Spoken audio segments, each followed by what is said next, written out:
اور اس وقت کو یاد کرو جب تم صبح کو اپنے گھر سے روانہ ہو کر ایمان والوں کو لڑائی کے لیے مورچوں پر موقع بموقع متعین کرنے لگے، اور اللہ سب کچھ سنتا ہے، جانتا ہے۔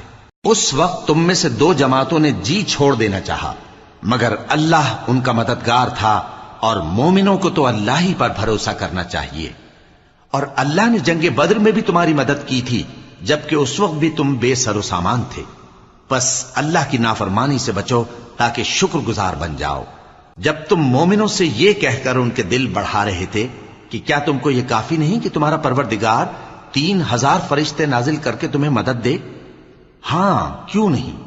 اگر تم دل کو مضبوط رکھو اور نافرمانی سے بچتے رہو، اور کافر تم پر جوش کے ساتھ دفتن حملہ کر دیں، تو تمہارا پروردگار 5000 فرشتے جن پر نشان ہوں گے تمہاری مدد کو بھیجے گا، اور اس مدد کو